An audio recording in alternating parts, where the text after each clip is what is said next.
Hey everybody, and welcome back to another Life on Rue du Chateau. I am Melanie, and we've had a really great week here. I got another project started. It brought back some trauma from a previous home improvement project, so you'll have to watch for that. And I went to the biggest vide grenier, which is like, I went to one a couple weeks ago, but this was way bigger. This was so huge. So I take you along with me and stay tuned. After that, I show you what I bought and how much I spent. Okay, today is a very big step. I am trying to remove two sparkly wallpaper panels that were installed in the stairwell landing. They're just funny and they don't fit. So let's get them out. Today is a big day. Today we begin wallpaper removal. It's finally happening, and I got all my supplies and we're ready to go. Here's what I have. This product, I believe, oh yeah, it says Kelly de Deco. Beth from Austin to Amboise used this in one of her videos, and I watched it and went, oh my gosh, I need that in my life. So I hope it works with this sparkly blue wallpaper that we have. So I've got that, I've got a sponge, I've got a bucket over here, got a putty knife to scrape it off the wall. And then I bought this like plastic drop cloth because we are on what appears to be a really old wood floor, and I don't want to damage it because I've removed wallpaper before and it is so messy. Not only does the liquid mixture you use just go absolutely everywhere, but as you're peeling off each little thing, I don't want that all over this floor and to ruin something that's 450 plus years old because I needed to get rid of this wallpaper. Okay, to give you an idea of where we're working today, this is our stairwell. So this doorway leads into like our living room and everything. So this is the very old floor that I don't want to damage. There's Josie supervising as always. These walls are painted an interesting shade of blue. I don't hate it, but I don't love it either. But it happens to include, yeah, just two strips of sparkly wallpaper. Why? I don't know. I don't like it.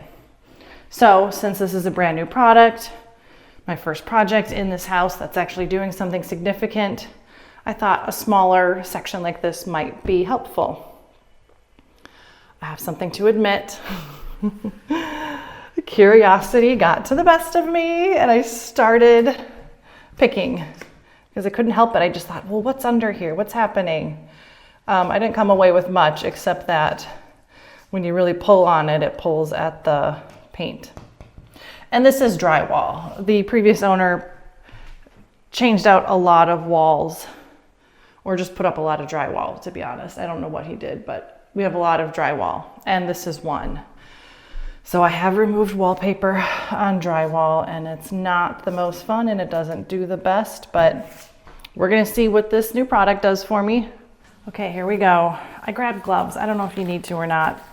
Usually what happens when I grab gloves is it gets underneath my gloves anyway. But I just thought initially maybe I'll try. Anybody else get really nervous before you do something new like this? So it says to get it really, really wet and then let it sit for 5 to 15 minutes. So let's give it a try.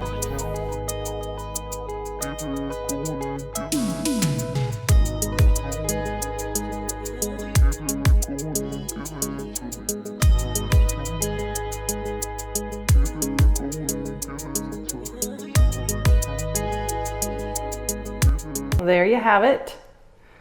The whole strip. Oh my gosh. Well, not really the whole strip. There's probably the last 8 inches, 6 to 8 inches maybe of the wallpaper.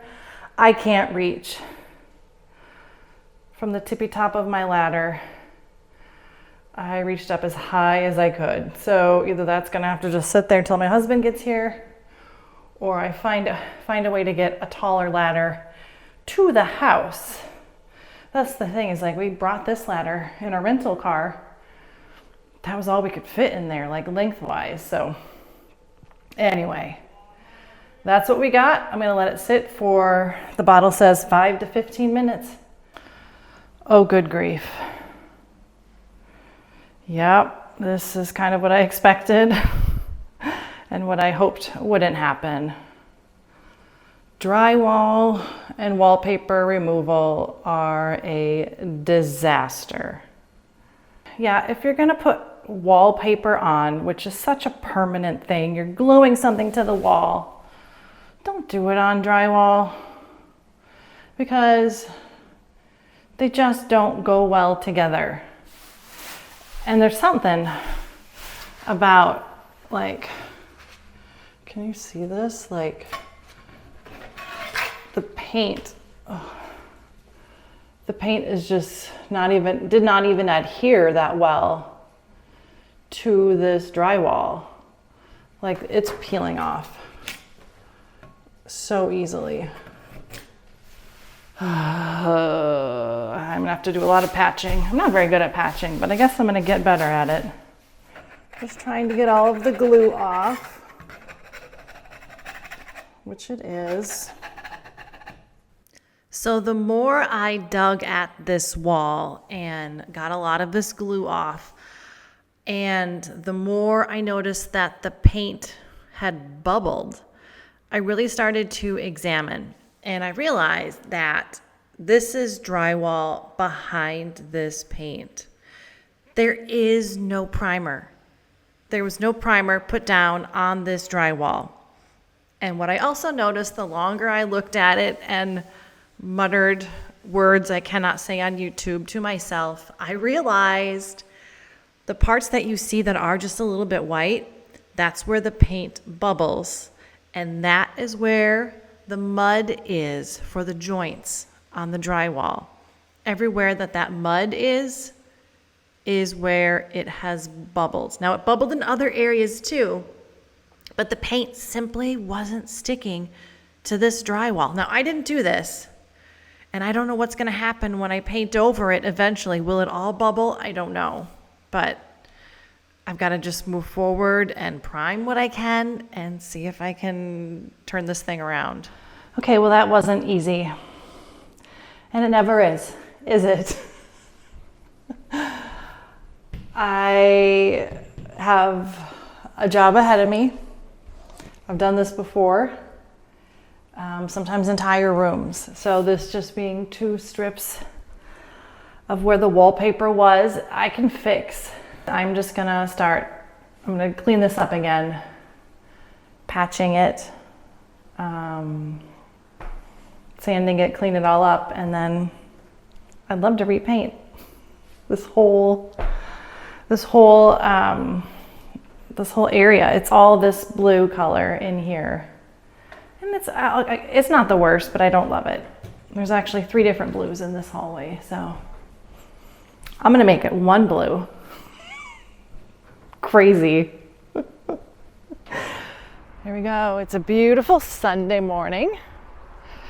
2nd of August, 3rd of August, something like that. Here we are in rural France. I am in the town of LeBlanc. This is like 15 minutes away from my house. So they had advertised that there was a vide grenier, which is like the flea market, antique fair, community-wide garage sale type of thing with 300 stalls.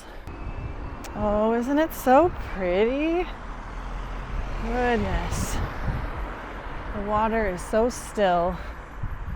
Just look at that. And then when you look up, this is like the old town-ish. It's all old, but there's some really neat houses over here. Anyway, back to the matter at hand. Oh yeah, look. Straight up ahead, the road is blocked. So that's that's a good sign. That means that's where we're headed, going the right direction.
this is what my first purchase was.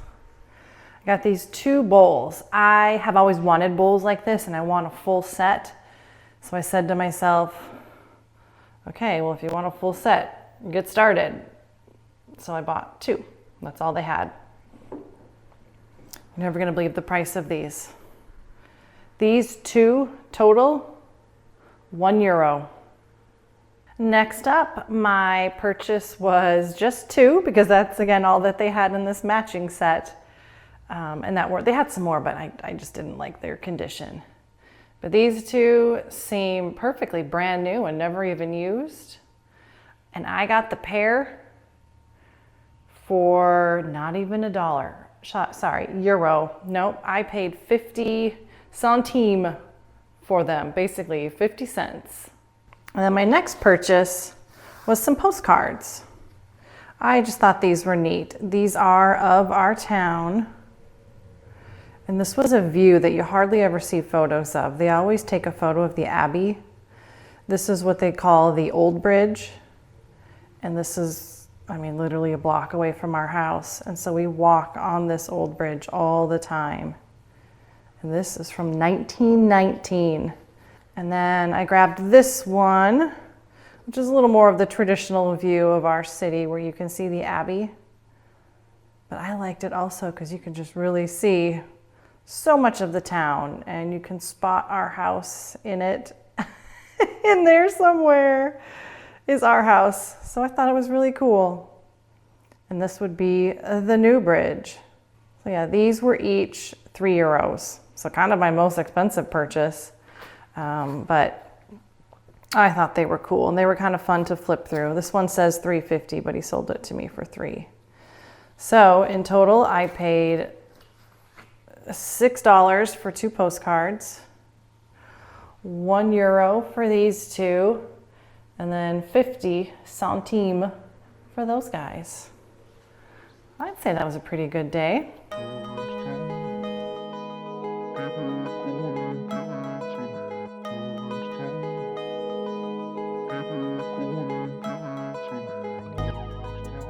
So that is this week's episode. I hope you enjoyed it. I hope you enjoyed the vide grenier. There are more happening. There are 2 this next week. Every time I see one nearby, I'm putting it in my calendar so I can go and check it out. I'm so picky about what I'm finding that I don't just spend money on anything because I want it to be the right thing. So I'm a little reserved. But I want it to be the right choice. So it's killing me because I would love to just buy, but you know, life doesn't work like that, does it? So stay tuned for more shopping adventures. And of course, I'll do my best to always take you along. Thanks again. We'll see you next week.